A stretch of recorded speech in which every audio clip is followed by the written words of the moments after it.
நம்ம எல்லாரும் ஒரு ஜென்ம ஸ்டார்ல பிறந்திருப்போம் இல்லைங்களா? அதற்கான கதை தெரியுமா உங்களுக்கு யாருக்காவது? நட்சத்திரம் அஸ்வினில ஆரம்பிக்குது. ரேவதி பாத்தீங்கன்னா முடியுது. 27 நட்சத்திரம் 108 பாதமா இருக்கு. எப்படி பிறந்தோம் யாருக்காவது தெரியுங்களா? தெரிஞ்சுக்கணுமா? கதை கேட்ட தூங்குவீங்களா? கதை கேட்ட தூங்குவீங்களா? தூங்க மாட்டீங்களா? எல்லாம் கிளாப் பண்ணிக்கோங்க. எல்லாம் பெஸ்டா இருக்கீங்களா? மறுபடியும் ஏன் சார் நீங்க எல்லாரும் ஒரு ஜென்ம ஸ்டார்ல ஒரு பாதத்துல பிறந்திருக்கும். எப்பவுமே லக்ன புள்ளி சொல்லக்கூடாது, ராசி சொல்லக்கூடாது.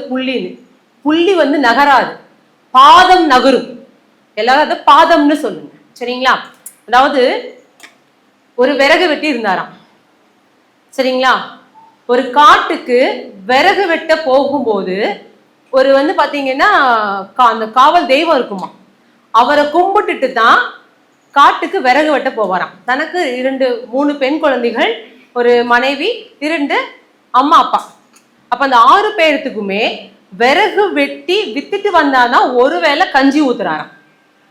அப்ப தன்னை என்ன மிருகங்கள் தாக்காம இருக்கணும் இல்லைங்களா? அதனால அந்த காவல் தெய்வத்தை வேண்டிட்டு உள்ள போவாராம். இப்படியே போயிட்டு இருக்கும் போது பாத்தீங்க அப்படின்னா குழந்தைங்க எல்லாம் பெருசாகிறாங்க, பசி அதிகமாகும் இல்லையா? 2 வேளை கஞ்சி தரமாட்டமா ஆகும். ஒரு பெரிய மகான் வந்திருக்காரு. அந்த ஊர் எல்லையில எல்லாரும் இருக்காங்க, அன்னைக்கு ஊர் ஜனமே. இவர் அங்க நின்று பாக்குறாரு, எல்லாரும் ஆசீர்வாதம் வாங்குறாங்க. நமக்கு அந்த ஆசீர்வாதம் கிடைச்சா நல்லா இருக்கும் நின்று இருக்காரு. ஆனா இன்னைக்கு கூட்டத்தை பார்த்தோம்னா, நின்றுட்டு இருந்தோம்னா இன்னைக்கு ஊத்துற கஞ்சி ஊத்த மாட்டோம் இல்லையா? அவர் என்ன பண்றாருன்னா, ரொம்ப ஆசை இருக்கு, ஆனா ஆர்வம் இருக்கு, என்ன பண்ணலாம், வாய்ப்பு இல்லை இல்லையா? காட்டுக்குள்ள போயிடுறாரு. காட்டுக்குள்ள போனவருக்கு மகான் பேர்லயே ஞாபகம், ஊர் ஜனமே ஆசீர்வாதம் வாங்குறாங்க, நமக்கு இது கிடைக்கலையே அப்படின்னு ஒரு ஆர்வம். அடுத்த நாள் வரும்போது அந்த மகான் இவருக்காக காத்துட்டு இருந்தாராம்.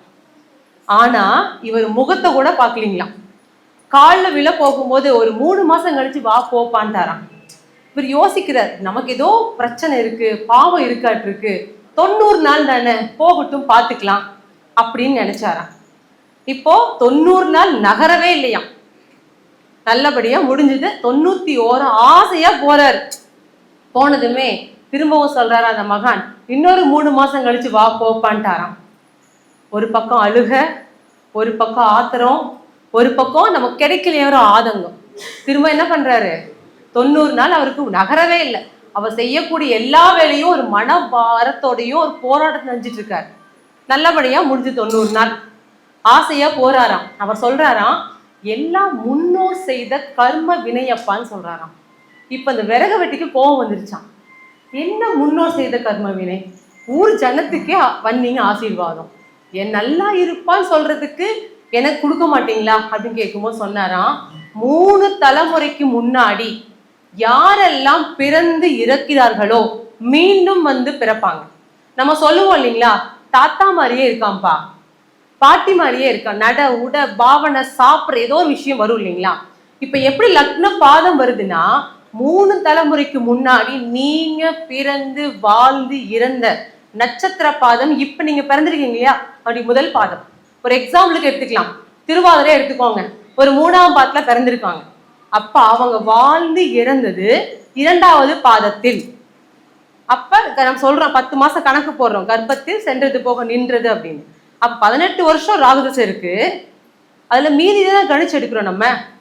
அதுதான் மீதி நீங்க விட்ட பாகம். நன்மையும் தீமையும் பிறர் தரவாரா, நீங்க எங்க வச்சுட்டு போனீங்களோ திரும்ப உங்க கணக்கு ஸ்டார்ட் ஆகுது. அதனாலதான் ஒரு நட்சத்திர பாதத்தில் மீண்டும் பிறக்கிறோம். அஸ்வினி முதல்ல இருக்கு, ரேவதி உங்களுக்கு 27 இருந்தால் 108 பாதங்களா பிரிச்சு உட்கார வச்சிருக்காங்க. இதுல எல்லாம் பாத்தீங்க வச்சுக்கோங்க, அவங்க லக்ன பாதம் ரொம்ப முக்கியமா எடுத்துக்கிறோம் நம்ம. லக்ன பாதம் ரொம்ப முக்கியம். ஏன்னா உங்களுடைய ராசி தசா புத்தியை குறிக்குது.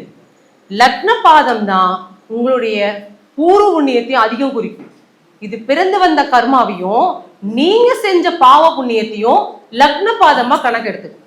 சப்போஸ் லக்ன பாதம் 6-8 பான்ல உட்கார்ந்துருச்சுங்க, என்ன பண்ணுவோம்? ஜாதகத்தை பார்த்ததுமே, பா 6ஆம் இடத்துல இருக்கு அப்படின்னா கடன் வாங்காதீங்க, கடன் கொடுக்காதீங்க. அதுவும் குறிப்பிட்டு கன்னி வீட்டுல எந்த கிரகம் உட்கார்ந்தாலும் அது என்ன உங்களுக்கு? ஏன்னா ஒரு பாவத்தை ஒரு காரகத்தை இயக்கத்தாங்க வச்சிருக்காங்க.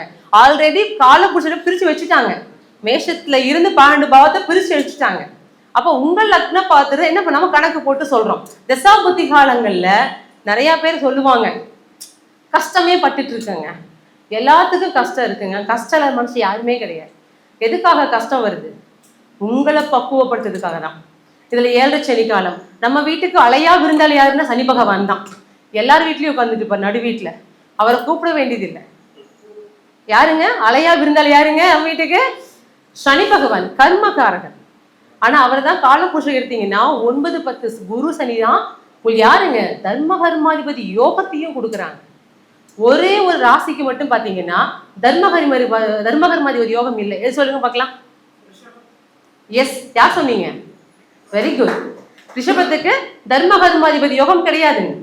ஏன்னா 9க்கும் 10க்கும் அவரே அதிபதியா வரார். 2 கிரகங்கள் வந்தா மட்டும்தான் அந்த யோகம் வேலை செய்யும். அதுல பொதுவா வந்து நம்ம குரு சனி எடுத்துக்கணும். ஏன்னா அவங்க தான் பொதுவான அந்த யோகத்தை கொடுக்கக்கூடிய கிரகங்கள். சரிங்களா? இப்ப ஏதாவது 2 கொஸ்டின் மட்டும் கேளுங்க, ஆன்சர் பண்றேன். சந்தேகம் இருக்குன்னா ஏதாவது கேளுங்க, 2 கொஸ்டின் மட்டும் ஆன்சர் பண்றேன். சந்தேகம் இருக்கா உங்களுக்கு ஏதாவது? சொல்லுங்க.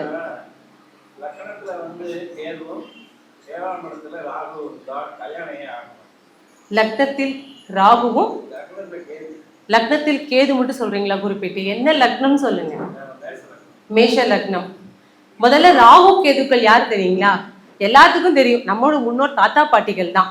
இப்போ லக்னத்தில் வந்து கேது பகவான் இருக்காங்க, 7ஆம் வீட்டுல ராகு பகவான் இருக்காங்கன்னாவே நம்ம முதலுடைய பாகம் நம்ம லக்னமா எடுத்துக்கிறோம். 2வது பாகத்தை வந்து நம்மளுடைய மனைவி கணவன் எடுத்துக்கிறோம் இல்லைங்களா? 7ஆம் இடத்தை. பொதுவா வந்து கேது பகவான் இருக்குன்னா அவருக்கு அந்த ஆசைகள் இருக்காது, அவங்க ஞான வழி மார்க்கம். இன்னொரு விஷயம் கேட்டீங்கன்னா மேஷ லக்னம் அப்படின்னு பாத்தீங்கன்னா கேது பகவான் அவருடைய தர்மத்திற்கு அவர் ஸ்ட்ராங்கா உட்கார்ந்துட்டு இருக்காரு. இவர் ஆன்மீகம் அதிகமா நாட்டம் இருக்கு, இவருக்கு அதிக விருப்பம் இருக்காது, இவருக்கு ஏற்ற பெண்ணை பார்க்கணும். சரிங்களா? அப்ப கேது மகா தசா புத்தி காலங்களும் அஷ்டம சனி காலங்களும் திருமணத்தை ஆணுக்கு அமைத்து வைக்காதீங்க. ரொம்ப முக்கியமான ரூல். நடக்கிற அஷ்டம சனி நடந்துட்டு இருக்கா, பையனுக்கு வயசு 35 ஆயிடுங்க, ஆயிட்டு போட்டும்.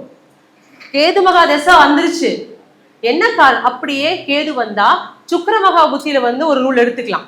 சரிங்களா? இந்த சுக்கிர மகா புத்தி காலங்கள் வரும்போது பாத்தீங்கன்னா அந்த ஒரு குறிப்பிட்டு 1 வருஷம் 1 மாசம் நினைக்கிறேன், அதுல ஒரு ஆஃபர் இருக்கும். ஆனா அதுல என்ன ரூல் கேட்டீங்க அப்படின்னா பெண்ணு கடக தசை வந்து எடுத்துக்கணும். ராகு தசை நடக்கக்கூடாது, கேது தசைக்கு ராகு நிற்க கூடாது, மாப்பிள்ளைக்கு இங்க செவ்வாய் இருக்குன்னா சுக்கரன் அமையக்கூடாது, அந்த ஆப்போசிட்ல வரக்கூடிய கிரகம் இப்ப தசா புத்திகள் இருக்கக்கூடாதுங்க. அது பாத்துக்கணும். அப்ப என்ன வயசாகுது இருக்குங்க? 31 வயசு ஆகுதுங்களா? தசா புத்தி என்ன போயிட்டு இருக்குங்க? ராகு திசை போயிட்டு இருக்கு. அப்ப 7 ராகு நடத்திட்டு இருக்காரு. எப்பவுமே 2, 7 பாவங்கள் இயங்கும் போது திருமண வாழ்க்கை நடந்துரும், கவலையே படாதீங்க. அப்ப 7 ராகு உட்கார்ந்துட்டு இருக்காரு. இன்னைக்கு வந்து பாத்தீங்கன்னா அதே 11 ராகு உட்கார்ந்துட்டு இருக்காரு. அப்ப இயற்கையாவே பாத்தீங்கன்னா 7 பணம் ஆக்டிவேட் ஆயிட்டு இருக்கு. மனசுல பொண்ணு இருக்கு அவருக்கு, கேட்டு பாருங்க. 7 பணம் இயக்கும் போதே அங்க ஆசை, ஒரு பொண்ணு மேல ஆசை வச்சிருப்பார். சரிங்களா? லக்ன கேது விட எடுத்துருமா தசாபதி வரணும் இல்லைங்களா? அப்ப 3, 7, 11 உங்களுக்கு வந்து 2, 9 இது இயக்கம் வரும்போது தான் திருமண அமைப்பு சிறப்பா அமையும். கண்டிப்பா ஒரு வாய்ப்பு உண்டு. வாழ்த்துக்கள் சொல்லிடுங்க. வேற ஏதாவது கேள்வி கேளுங்க. டைம் அப்.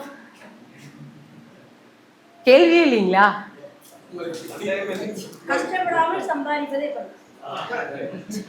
எங்க மணிமேகலை தான் கேட்கணுங்க. அதாவது கஷ்டப்படாம சம்பாதிக்க நினைக்கவே கூடாதுங்க, அது அந்த வருமானம் நிலைக்காது இல்லையா? சொல்லுங்க. 5 என்ன லக்னம் என்ன ராசி? கடக லக்னம். 5 வந்து சனி பகவான் இருக்காருங்களா? கடக லக்னம். என்ன தசா புத்தி போயிட்டு இருக்குங்க? அதாவது 5 சனி பகவான் இருக்கு அப்படின்னு வச்சுக்கோங்க. பொதுவா எடுத்தீங்கன்னாவே ஆண் ஜாதகங்கள பெண் ஜாதகங்க. பெண் ஜாதகம் அது 9ஆம் இடத்தை நம்ம பார்க்கணும். கடக லக்னம் 9 குரு எங்க இருக்காருங்க?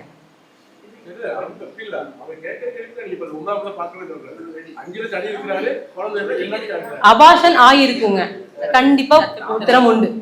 கண்டிப்பா சனி 5ஆம் பாவத்துல 5ஆம் பாவத்தை பார்த்தாவோ 5ஆம் இடத்துல இருந்தாவோ 5ஆம் அதிபதி சாரத்தில் இருந்தாவோ கண்டிப்பா அபாஷன் ஏற்படும். ஆனா அதுக்கப்புறம் புத்திரம் உண்டு, கவலையே படாது. சரிங்களா? சரி, புத்திர பாவத்துக்கு கேட்டாங்க இல்லைங்களா? அதுக்காக ஒரு பரிகாரம் சொல்லிடலாங்களா சார்? 2 நிமிஷம். இந்த சஷ்டி விரதம் சொல்லுவாங்க இல்லைங்களா? சஷ்டி தீதி வந்து பாத்தீங்கன்னா இப்பதான் ஞாயிற்றுக்கிழமைக்கு மேடமோடைய இதுல வந்து நான் சொல்லியிருந்தேன். சஷ்டியில வந்து விரதம் இருக்க அமைப்பு வந்து பாத்தீங்கன்னா கணவனும் மனைவி 2 பேருமே இருக்கணும். சரிங்களா? முக்கியமா பாத்தீங்கன்னா சஷ்டி திதி எப்ப ஆரம்பிக்குதோ அது முடியும் வரையும் தான் கணக்கு நமக்கு. அப்ப சஷ்டி திதி பாத்தீங்கன்னா மதியம் வரலாம், சாயங்காலம் வரலாம், மிட் நைட் வரலாம். அதுதான் ரொம்ப முக்கியம். வீட்டுல வந்து பாத்தீங்கன்னா கும்பத்துல தண்ணி வைக்கணும். அது வந்து பித்தளையா இருக்கலாம், இல்லைன்னா செம்பா இருக்கலாம். அதுல தண்ணி போடும்போது, தண்ணி பிடிச்சி வைக்கும் போது 3 சிட்டிகை மஞ்சள் தூள், 3 அருகம்பில் போட்டு சாமி இடத்துல வைக்க சொல்லுங்க.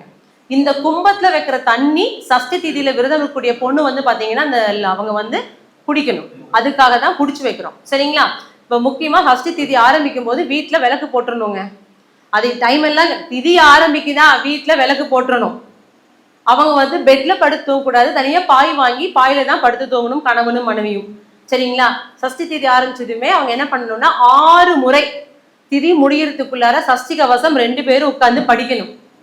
அதுக்கப்புறம் என்ன பண்ணணும்னு கேட்டீங்க அப்படின்னா பக்கத்துல இருக்கக்கூடிய முருகன் ஆலயத்தில் அவங்க 9 வகையான அபிஷேக பொருள், 9 வகையான உங்களுக்கு வந்து பாத்தீங்கன்னா மலர்கள், இதெல்லாம் நீங்களே மாலையா கூட கட்டலாம். கட்டி அந்த அபிஷேகத்துல கலந்துக்கோங்க. நெய்வேத்தியம் பண்ணி கொண்டு போங்க. செஞ்சு கொடுத்துட்டு முக்கியமான விஷயம் கேட்டீங்கன்னா வீட்டுல சாப்பாடு, உப்பு பருப்பு, ரசம், காய், ஸ்வீட் எல்லாம் பண்ணணும்.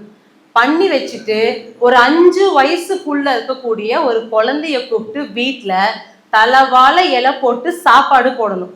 நம்ம விரதம் இருக்கோம் அப்படின்னா நம்ம சாப்பிடாம கிடையாதுங்க, நம்ம சாப்பிட்ற உணவை ஒருத்தர் கொடுக்கணும். சொல்லுவாங்க காலைல விரதம் இருக்க முழுசான்னு. நீங்க சாப்பிடக்கூடிய உணவை ஒருத்தர் கொடுத்தீங்கன்னா தான் உங்க விரதத்துக்கே அங்க அர்த்தம். அப்ப 5 வயசு பையனை வீட்டுக்கு கூப்பிட்டு வயிறார சாப்பாடு போடுங்க. அந்த முருகருக்கே நீங்க போட்ட மாதிரி கரெக்டா நீங்க பண்ணுங்க. 9 வாரம், 9 மாதம். சரிங்களா?